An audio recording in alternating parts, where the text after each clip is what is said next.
I finished all my ideas just for this game.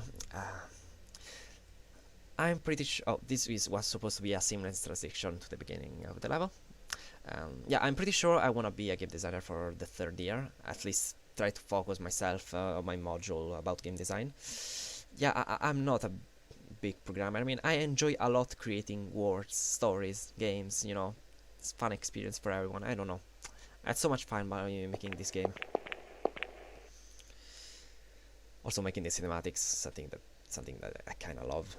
And if you compare this with the first semester project, I try to improve most of the aspect about the polishness and quality of everything, except the sound design. That is something that I wasn't able to improve that much. And oh, let me just quickly do this Air Force. And there are also this thing in the framework that we don't know how to set by 0 by default. Okay. So annoying. Okay. A problem that we have if we play with the controller is that all the tutorials that say use this button on the keyboard to do something, it's not converted for the controller. So in the controller was another button that it supposed to be. But yeah, something that I wasn't able to improve that much. Press E to interact. But except that, the game is fully playable on the controller, yes. We just save ourselves at the start, and here we are inside the shrine area. It was very fun to make this place here. Okay, we just learned that by pressing here with this instrument we can interact with them, so yeah. And now the game is playing like a sort of Metroid Castlevania game. If we go inside these platform areas, the game switches with also a camera switch to emphasize that. And if we go here, this is a sort of Metroid remark. Okay, we just unlock a new ability. Boost jump, press space twice to double jump. Awesome. And so the player now is logged inside this area. So as long as they will not learn how to do this tutorial, they will never leave this area. And so, and also if we die here, sorry, if we die here, the player will be respawned at the beginning of the tutorial area. So this encourages the player to just try again. It's similar, yeah, to Celeste and Super Meat Boy, for example.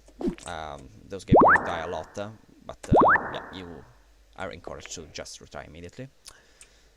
So let's keep exploring. Let's try to maybe be a bit faster as long as possible. So.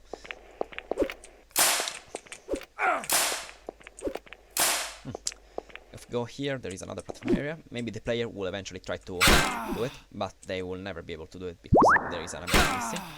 So if they give up, exactly next to this area, there is the second area, so where they can have the new ability. So let's keep exploring a bit. Dang it.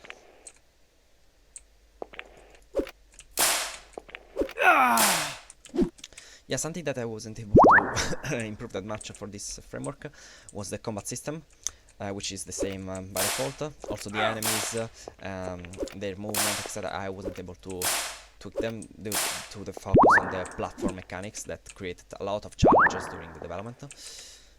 So let's throw this nice here.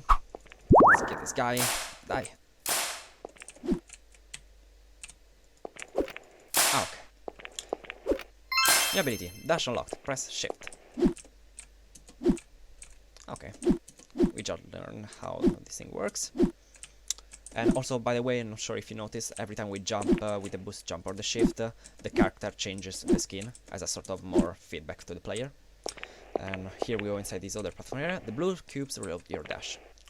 So the player is locked inside this area. They will never be able to leave it unless they learn how to properly do this platform area. But not every platform area in this game is mandatory. This is like the last one, no, the second one. There are a total of 3 obligatory platform area, and we just completed 2. The rest one are completely optional to the player. So if they are not good at platforming, awesome, they can just try to finish these ones, and after that they are completely free to do just the Metroid part, Metroidvania part of the game. So now that we have this other ability, let's try again this phase here.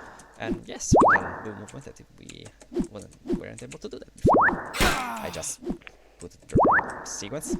yeah, you have to be precise on how to use every ability, and if you don't, you will just die. So let's try again. Ah, patience, patience, patience. Jump, dash, dash, and jump. Okay. By the way, if you notice, there are these statues that added, like if you watch below in the UI, there are golden status and diamond status. The diamond status is a reward for every time you beat a platform areas, like a sort of completion thing, and the golden status are a reward for exploring, so they are hidden around the level. So yeah. No?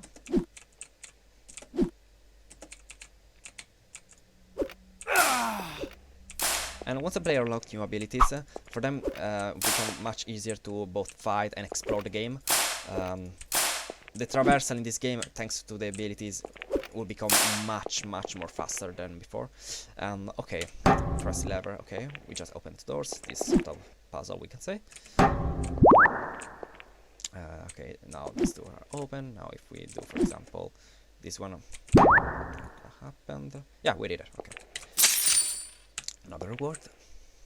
And here, another ability. Time globes. Hold right click to time orange wall. So the player is also locked here, so they will never leave this thing unless they can press all the buttons. Also, try to press the right click. It won't work unless they do the right combination on the orange wall. So now it disappeared. And the player will automatically jump at the end. I tried to make the movement system as accessible and smooth as possible.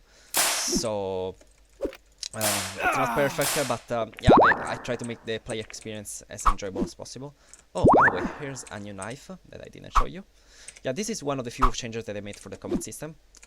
And this knife have different abilities. The previous one was purple, was able to just go straight. This one instead bounces around.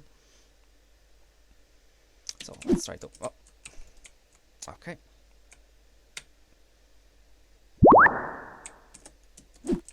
Okay. Just put this right here.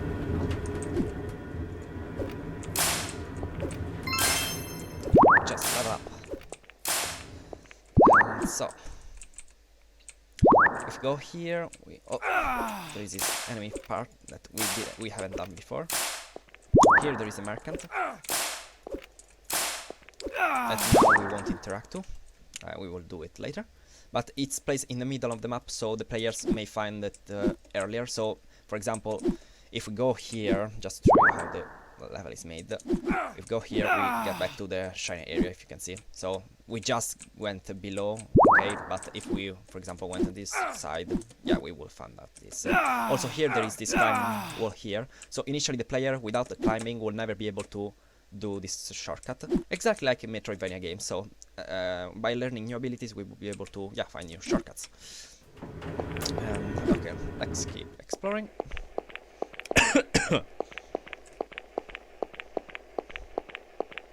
Luckily now the UI is working properly. This is my third recording today, just because before the UI wasn't disappearing during the cutscene, something that I want to make that happened. I mean, I work a lot on this project. I wanted to make as presentable as possible. I kind of overshadowed the rest of my modules with this because I had, like I said, I want to be a game designer for the future years. I had so much fun designing these. So after cutscene, now also the camera movement here invites the player to look on this side.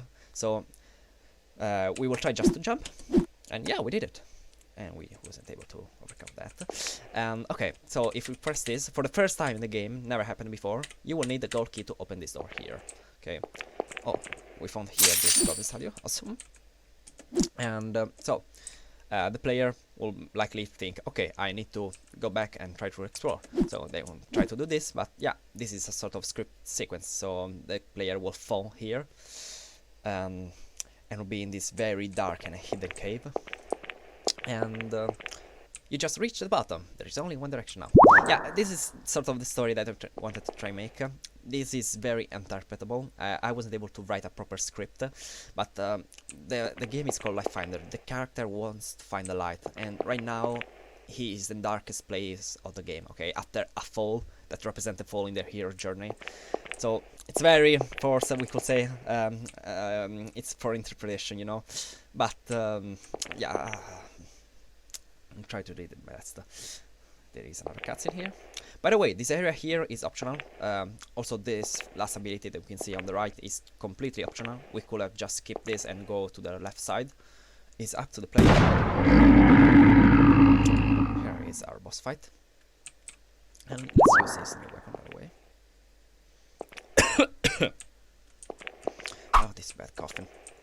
So, I have this bug where the boss fight sadly is not a boss fight because this guy is not fighting.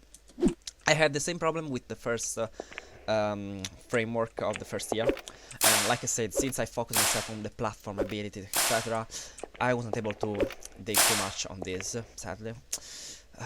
It's one of the things that I would love to improve. Side shift, press X to change shift.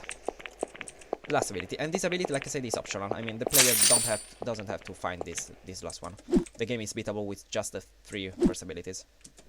So let's try now this side and see what we can find here. Okay.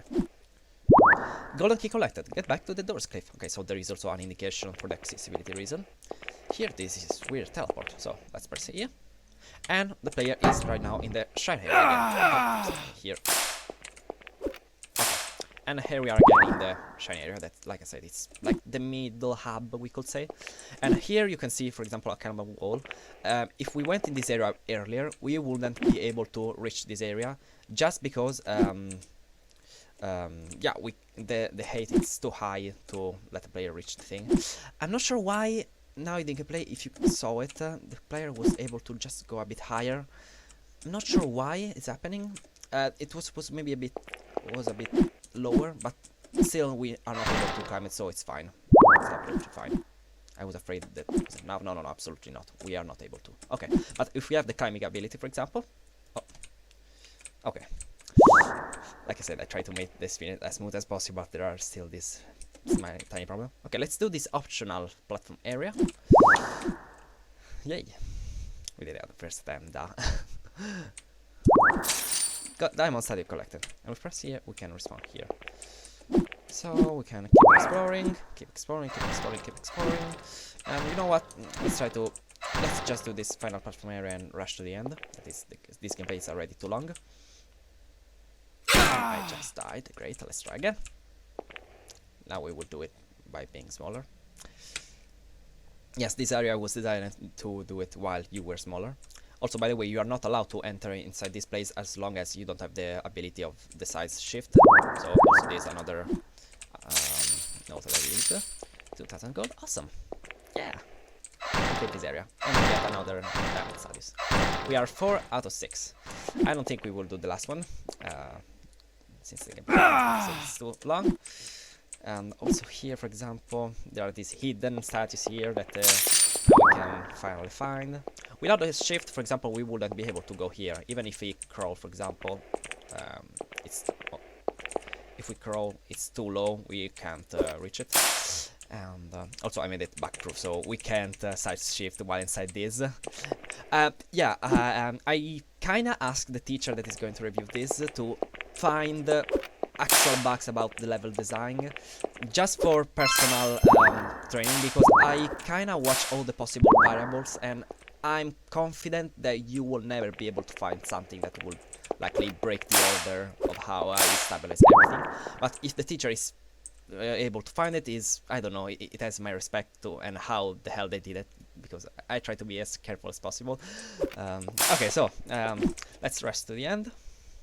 We haven't explored some areas of this game. Like I said, I wanted to make something accessible, so if the player wants just to rush to the end, okay, let's do it. We have the information that the key opens the door. There was also a cutscene here pointing out that there is something important here. There is another cutscene pointing out the direction of the tower. Also, the game started with the tower, so there are so many connections that tells the player that this is the right direction. And so let's press this, and oh, yeah. What is happening? The door is not open. I'm not sure now why. Okay, here's a bug. Apparently the character is somehow closer to this side. It never happened before. I'm not gonna record again. This is my third or fourth registration. If I side ship, luckily I'm able to.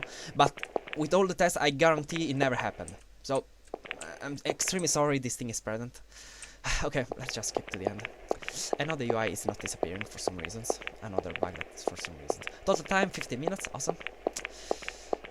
Yeah, I try to improve this project as much as possible. Sadly, it's not clean enough. Golden status 3 out of 8, awesome.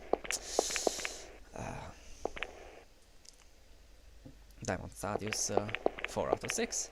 Yeah, this is a reminder to the player that they haven't explored everything. Total deaths only 12. That is a decent number. With other play, maybe it will likely be higher, maybe lower. Let us play Light Finder. Enjoy the sunrise. It's so annoying that I wasn't able to delete the UI on the left corner. Usually it disappears, but only right now the game hates me, and so yeah, it's not disappearing. It's so annoying because this is the coolest cutscene for me. The objective of our character was just find the light, so enjoying this in peace, this sunrise here.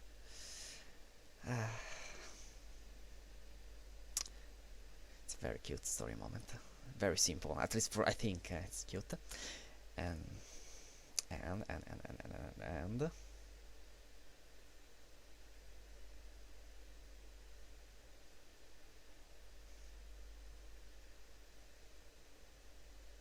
the game ends with this cool loop, something that I kinda love with games, that when it's I wanna say that it's inspired from Journey and maybe also The Witness. The thing is, this idea came to my mind so randomly at like 4 days before the deadline.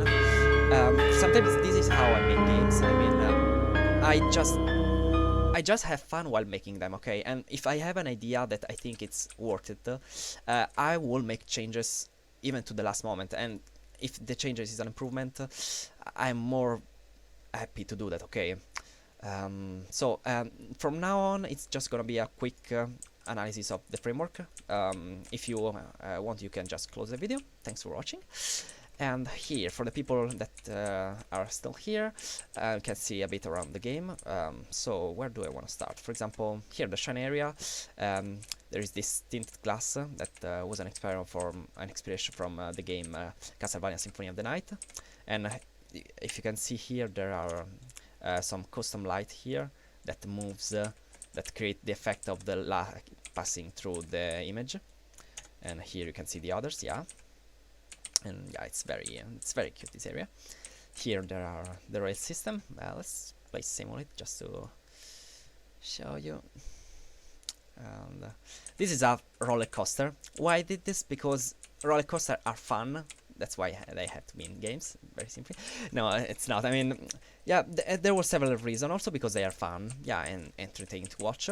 I wanted to make a background that wasn't always static, so I had this spline asset that I had on another project, and the idea came to my mind, so I just transferred everything and converted it with this cool card here moving. So yeah, and let's keep things a bit more around. And here, for example, we can see an area that we haven't explored. We can see here the game. The game starts from here. We did all this area, this, then we go in this direction. We went there, here. There is here the deep fall. Here there is the final sequence area. This area used to be initially playable, but due to lack of time, etc., I had to cut all the part here that was supposed to be like the final boss fight to reach the top. But to be honest, I prefer a lot. I am extremely satisfied on how I made it at the end, that there is the final cutscene. You know, it is probably the most complex cutscene of the game, because yeah, it's here a path that follows the player, and with all the animation, etc. Here we can see the character in T-pose. It reminds me, if you played, I think it was Dark Souls, yeah, Solar, the guy that praised the sun. This guy does not praise the sun, he just enjoys the sunrise, you know? It's a very different thing. I mean, this guy wants to relax in peace, okay? It's something that everyone wants to do, I think. Just joking, okay. And yeah, I think I showed kind of everything. Oh, for example, another thing that I want to point out, this decision has been made a couple of days before the deadline. This part here was supposed to be obligatory, okay? the game here, the player was not supposed to leave this teleport, reach this teleport without having the side shift, because this part was supposed to be a bit lower. But since this ability here, for story reason, and yeah, was supposed to be used only once, I decided that it was a better decision to just leave the player the decision if they want to explore, because after that they will teleport here, and if they want to unlock the other platform areas and maybe find secret areas that they are not allowed to reach, they will be very happy to maybe explore this area. Maybe they are also interested in this civilization building here.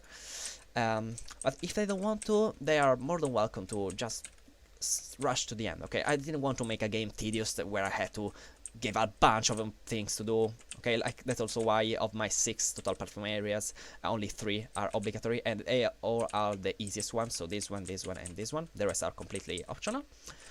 Like for example, the golden statues, the player doesn't have to find them all. Also the diamond, yeah. I want to give an approach. Also the merchant, we haven't interacted too much with the merchant, but yeah, we could use it a bit more. I place, like you say, in the middle, so yeah. There are this part here that the player is not allowed to reach as long as they don't lock in the climbing. And yeah, I had a bunch making this framework, and I hope, yeah, this is a representation of what I can do, and I don't know, I put so much heart in this game. Also the fact that it's a loop, it's something that like like this game, I see it like something extremely independent. I mean complete, I want to say, a rounded game. Okay, there are these annoying bugs of the UI that sadly I try to fix them, but yeah, in the final clip, for example, here the UI was not disappearing, and it's the most important cutscene because you can see the sunrise. And also here, for example, there were some bugs where in this tutorial here wasn't appearing the text that was saying yeah, press shift to dash. I think the reason of the bug UI, it may be related with the merchant, but it's 7 AM. I'm not able to dig it because I have to watch out the other project, because I can't ignore everything just to do this game. I mean, I put a lot of focus just because, like I said, I like game designing, okay, and I have my entire creative freedom here to make everything as good and different and variety, etc., you know. So that's also why I'm very pissed with this bug that, yeah, I think it may be related with the merchant, because before interacting with the merchant it never happened. But yeah, you know, this is just that talk about me being stressed. Here we can see this thing just to like create the shadow here and make the area here a bit darker. Something that I did in the first framework. And yeah, also the sunrise, I have so much time. The sunrise was probably my first thing that I planned to do. From when I started making the game. Like, I wanted to make a simple objective, very simple, without a complex background story. This character just wants to enjoy the sunrise, so yeah, it's a very simple story, you know. But it's, I don't know, it's one of those moments that I like in games when it's everything quiet and you enjoy something that it's extremely simple. But you know, simple thing cannot be failed unless simple thing can be failed, but and yeah, I'm talking too much. Thanks so much for watching this gameplay. Have a lovely day, and I'll see you around. Thanks so much. Bye.